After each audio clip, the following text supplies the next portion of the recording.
Hello,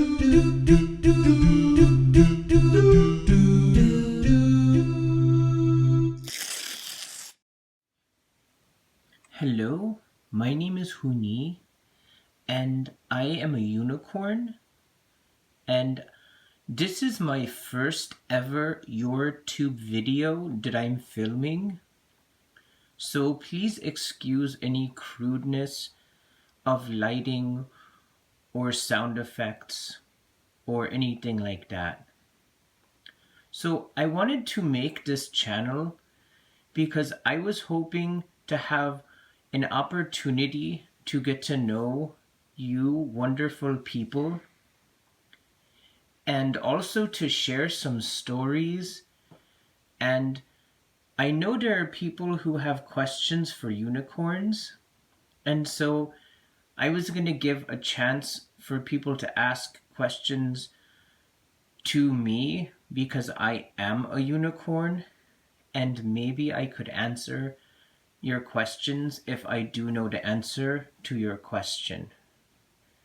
So today, because I don't have any questions from you, because I'm, like I said, very new to this, I figured that I would tell you a story about my friend Larry. So Larry is a unicorn, and when he was a young unicorn like me, he was out playing at the base of a mountain, and he was digging around with his horn. And if you know anything about unicorn mothers, they'll always say, don't dig around with your horn because it could break. But sometimes mothers say things that don't necessarily mean that, it doesn't mean that they're true, right? So I guess he didn't think his mom was right. So he went to the base of the mountain and he was digging and digging and digging with his unicorn horn. Well, he got it lodged between two rocks. I think one of them fell a little bit on his horn and he got stuck. Well, then there was this terrible ogre that came over to him, and it smelled him. It sniffed the air and it said, I think I smell a unicorn, or something like that.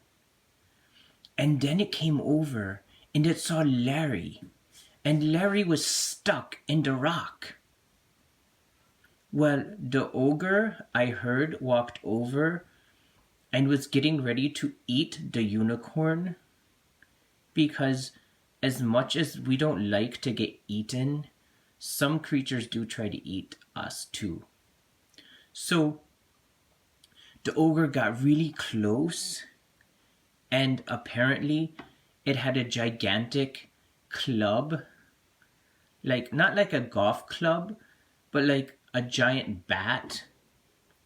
And it was very scary for Larry. Oh, that rhymed. Well, anyway, so it was very scary. And so here's what he had to do. So the ogre raised his club and got ready to strike. But before he could strike, Larry jumped his body, like jump, and it snapped off his horn. And now he was free to run, and so Larry ran and ran and ran. And the ogre's club came down with a thud. So Larry didn't have a unicorn horn anymore. I mean, he was still a unicorn. He wasn't a nullicorn. So a nullicorn, if you don't know what a nullicorn is like a unicorn, but it does not have a horn anymore because it lost the privilege of having the horn.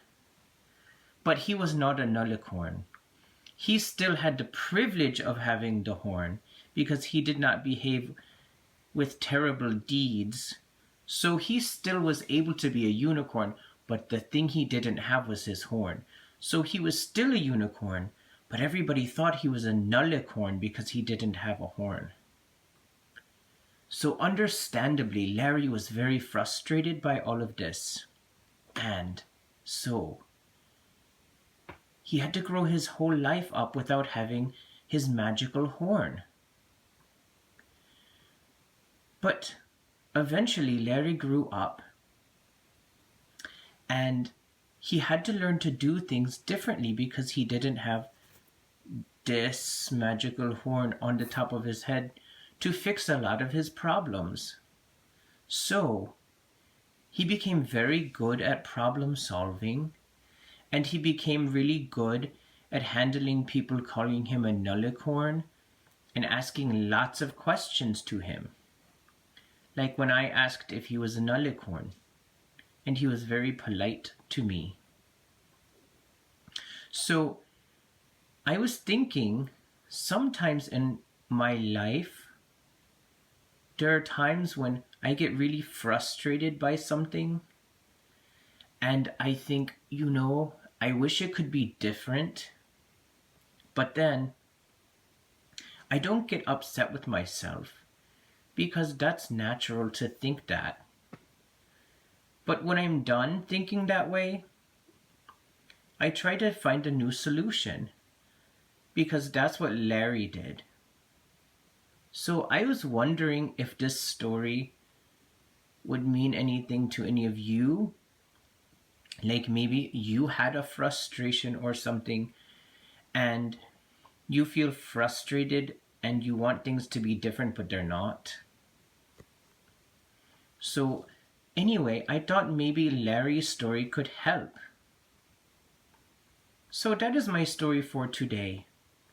I will try to make another YourTube video sometime soon, but if you have any questions to ask a unicorn, then you can type it down, like I think somewhere below my face on your computer screen, there's a typing spot, and you could type a question, and I might be able to answer the question. I mean, I have to have help with the computer because, hold on. Do you see these? These are my feet. And so I don't have any fingers, but I will try my best to answer your questions. And when I do, I hope that they are satisfactory questions for you. But if not, you can let me know by typing or using speech to text if you can't type down below my face on the computer screen. Okay, I hope to see you again soon. Thank you so much for being part of this community, which is right now only one, and it's me. But I hope one day it's more than one, like maybe 2 or even more. Okay, I will talk to you soon. Bye.